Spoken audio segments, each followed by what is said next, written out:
Pick Six with Mully and Haugh starts now. Did you like the White Sox pulling the old switch-a-roo and starting Jimmy Lambert before bringing in Jesse Schultens in the second inning? Did you expect Lambert to go longer than 20 pitches? Did it seem to loosen up Schultens, who threw a wild pitch with 2 outs in the second to allow the Guardians a 1-0 lead?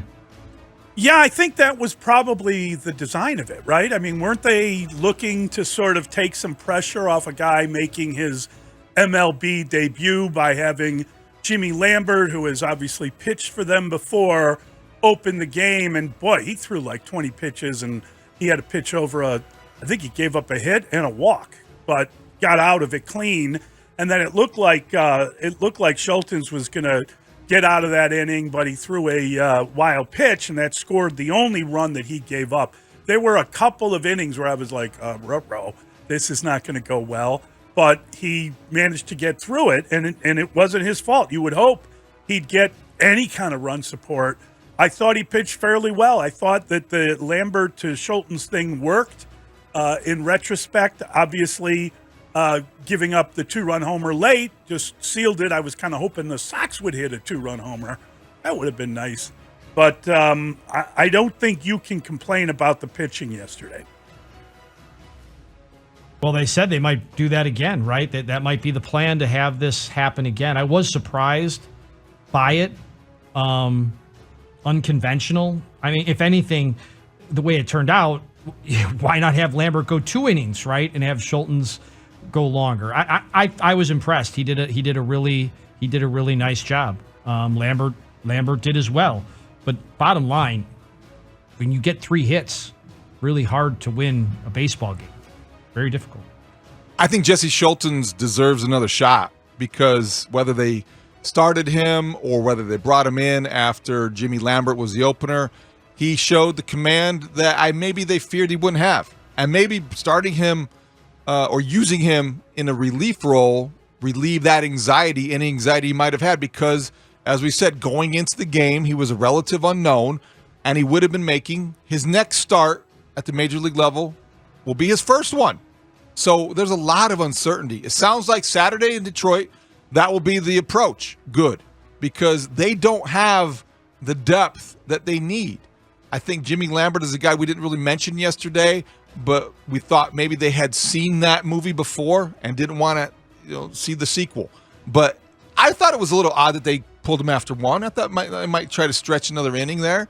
But they did what they did, and Jesse Schultens came through. He pounded the strike zone. He relied on Grandal, and that was a good combination yesterday. They didn't hit, so it didn't matter. But I think they felt confident now. They should feel confident going forward that on Saturday, the next time out, until Clevenger gets back, this is a nice 1-2 combo. That's a really good question. What do you make of Pedro Grifol saying Liam Hendriks' velocity and stuff ticked up on Monday? Hendriks will throw again on Thursday out in Detroit before any timetable would be set. I like the fact that Pedro Grifol actually got in the batter's box to see what he said was the shape of the pitches and how they were coming out of his hand and breaking and how sharp they were. That's what convinced him that maybe this was something that is closer to happening than maybe he thought before that. There was it sounded like some disappointment, or maybe an effort to temper expectations after the last live batting practice session, because it wasn't as sharp and wasn't as good. What it does is, I think, remind us all that just Liam Hendriks being out there in uniform and potentially used in a high leverage situation. And I don't know what they will plan to do once he is active, but everybody should just, I think, temper those expectations, because be realistic. The victory is him being out there at all. And maybe the Sox are doing that themselves a little bit, but yesterday was encouraging. I think it's smart to slow play this back and make sure that he is recovering well and maintaining his strength and is getting in the right headspace to be able to come back and be asked to do what he typically does as a relief pitcher for the White Sox, whether it's closing games or just filling in. Well, I do agree with you, David. I found that very interesting. I've never heard, I'm sure it happens all the time, I guess, but I'd never heard of a manager getting in the batter's box like that to get a really good feel of what exactly his pitcher was doing. I like that. It's a really hands-on He can't get much more hands-on than that. I mean, did he also did he have a batter's helmet on, I wonder? And did he have a bat in his hand? That's another thing I wonder, right? I mean, it just maybe, it's kind of funny. Mully's shaking his head a little bit. I'm just thinking if he could actually hit the guy, then what do you do then? Maybe play yourself in the 6th inning. But I guess as far as the tick up in velocity, does that scream that he has been a little slower than they would have liked? Is that what that means? Or does it just mean that he's faster than they expected? It just leaves a lot to interpret. Yeah, I got to tell you, I'm not sure. I'm not sure what they're doing. I know I'm supposed to say it. The idea that the velocity ticked up and he had more control, that's really good, and that's wonderful to see. I don't want them to set this guy up to fail. I think that it's such a great story, and the fact that he's going to come back is such a great story. You can get a little over your skis with it. You know what I'm saying? You got to make sure, and they keep doing that. The more this goes on, the more I feel like he's not ready. And the fact that they're giving you little crumbs of, oh, yeah, well, he's going to go again on Thursday. I don't know what all of this means. I don't know if him going Thursday means he's playing over the weekend, or if him going Thursday means they're going to push it back to next Monday after that. I'm not sure how to read the tea leaves on this, because I think everyone wants him back. And there'll be this unbelievable celebration. It's a great story. But you also don't want to have him back in a situation where he's not at his best or where he's overmatched a little bit. And what he went through, I think Stoney said it yesterday, name someone. Give us an example of a guy that did this in such close proximity. In season. Yeah, that's the thing that is rare and unprecedented, I think. And that's a good point about maybe waiting until you're back home, maybe a more comfortable environment. I'm not sure. And it's a pick six. The Cubs welcome the Mets into Wrigley Field tonight for a 3-game series after spending the last month as the NL team to take the biggest hit to their playoff odds after going 8-19 in a stretch. What Cubs team will show up for this series? It's a really good question. I hope it's the one that was playing earlier in the year. My fear, and I think the Smiley game will be okay. I think Smiley's been okay, so I expect them to win tonight. But the Mets have won 5 in a row. The Mets are outspending everyone in baseball, and they are not getting what they're paying for. And at some point, the fear is, and maybe it's already starting to happen, that they're finding their level. And the Cubs are 6 games back, 6 below 500, and that's worrisome. It feels like you want to make sure this is not the wrong opponent. You know what I mean? Like, I just want to watch the Mets play a game or two before I understand if they're a really good team that's ready to take off, or if the Cubs are just going to continue to struggle. So I hope they're back to playing really good defense to begin with. And I feel like the pitcher is going to do well enough tonight. So that means it's time for some timely hitting. It's been like that for a long stretch here. And I don't want to call it kind of a have to win tonight or anything like that. It's still very early and there's still a lot that can go on. But I think with Smiley on the bump, you need to win this game. Drew Smiley has been the most consistent pitcher for the Cubs. Maybe not the best, but definitely the most consistent. Marcus Stroman is a guy who has a chip on his shoulder, big time, and I think he'll want to stick it to his ex-employer in the Mets. And my hope is that this new Mets celebration, I don't know if you've seen any of this, but the thrusting celebration that the Mets are doing right now, I hope we get very limited amount of that over at Clark and Addison. Just to clarify, it's after home runs, right? Or just in general? Not necessarily. I saw like they got into a circle with their reliever after a save and also thrusted. Are we talking twerking, or I have to check this out? Listen, it's a new day. It's a new day, David. New era. Yeah. Okay.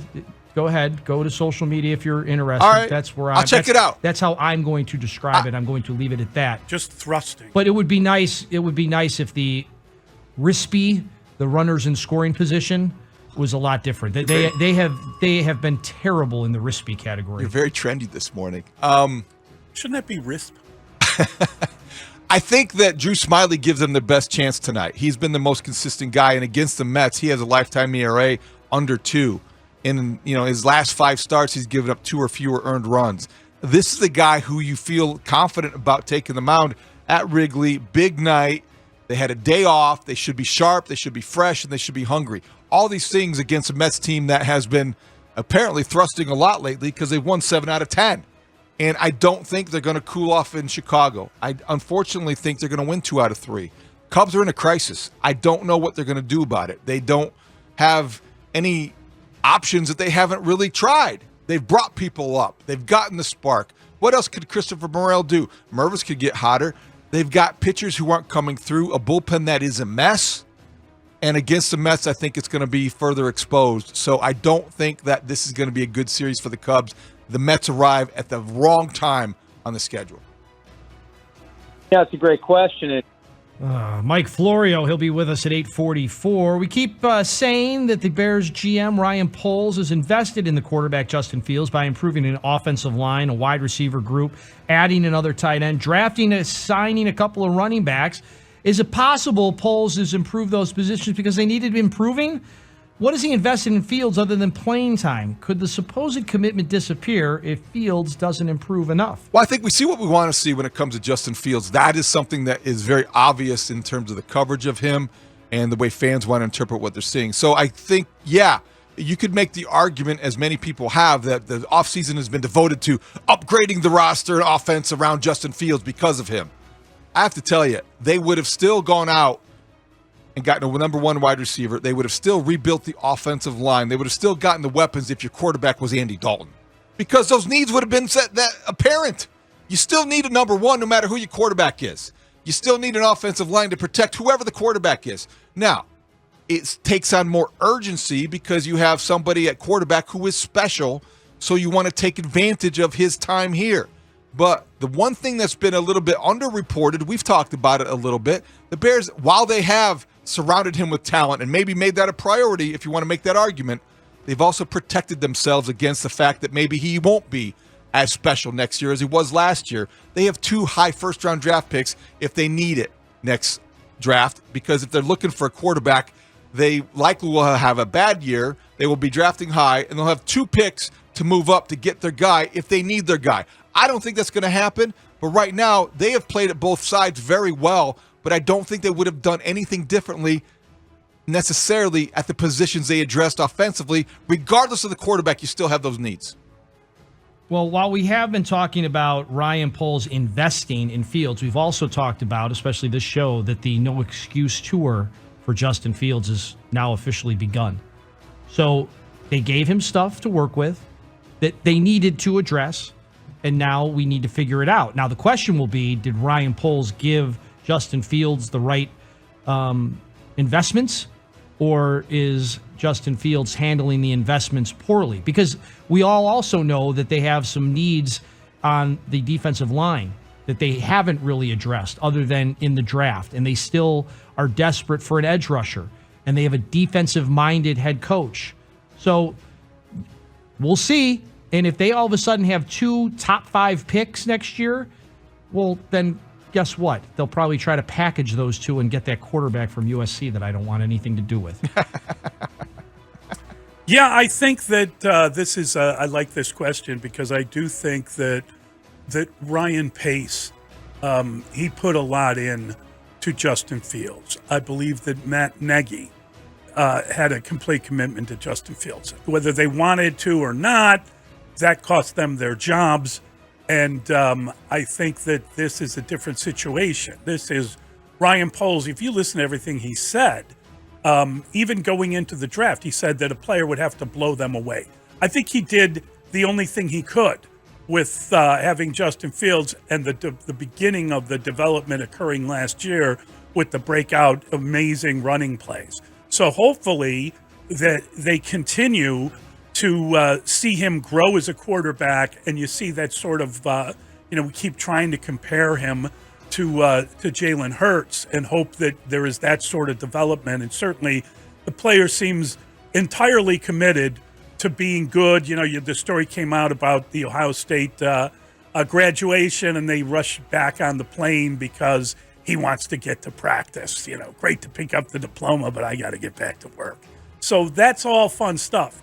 And we'll see how that pays off. But I do think that the only investment they've really made in him is playing time.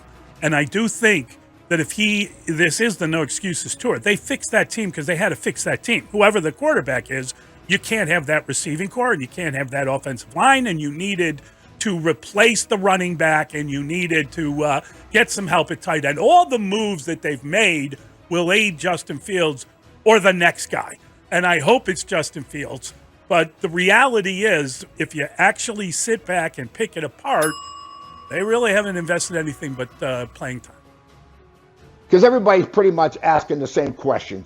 That's the voice of Dave Wanstead. He'll be here at 7:40 this morning in studio with the guys as the Bears begin these OTAs in front of the media for the first time. Besides Justin Fields, is there any one player who piques your curiosity? Is there anything you can glean or gain from observation? What or who is worth watching? I think that, if I could just watch one player, it might be DJ Moore, and see how much he changes what they're doing, right? This is a guy that has kind of some special qualities, and this should really raise their offense. I'm more interested in their offense right now than their defense. I think that some of these young corners could show up, but that would be a bad thing for Justin Fields. But I'm very curious about how much they have improved on offense and how much better DJ Moore is with the Bears than any of the guys that they've had here. This could be a really special player and a guy that is ready to kind of break through at this stage in his career. He's already broken through, but I want to see how the Bears look with a player of that quality. Unfortunately for me, with the defense, even with the offensive line, you can't really judge that stuff, and that's the stuff you love to look at. But if they're just out there kind of running 7-on-7 drill, then you want to make sure that they're completing passes. Justin Fields by a mile is the most interesting guy, but I'm very curious to see what the new receiver looks like. Would it be okay to say Roschon Johnson? I mean, the Bears changed, right? I'm just going with a different. I don't think there's any wrong answer. You're right. With you. I agree with you. You're right, but I'm saying, like, if I had a 1B. Yeah. Has he been sized for the gold jacket yet? Well, I want to see him hit somebody. You see what I'm saying? Like, I want to see what it looks like with that guy with his size when he hits somebody. Well, sure, but I mean, that's the problem with Darnell Wright as an example. Yeah. Okay, because it doesn't matter what he looks like in the funky helmet with the extra padding. I mean, if he looks out of shape, right? And if he looks slow, you'll know it. I guess, but they're still not hitting, and that's the difference. Like when he puts his hands, when he makes that initial punch to the defensive lineman, that can slow them down a little bit. Right now, you're not allowed to basically breathe on each other. So, you can't really get a gauge on the offensive and defensive lineman right now, yes. Can you learn a lot about him with the group he's going against? No, of course not. No, absolutely not. That's why, I mean, we're talking about the passing game, and that's why I think these running backs have to be a big part of it. So, is he need every ball. I want to know that every ball that Roschon Johnson is throwing, he catches. I don't care if it's on. Ball can't hit the ground, right? Right. Ball cannot hit the ground. Got to be a clean practice.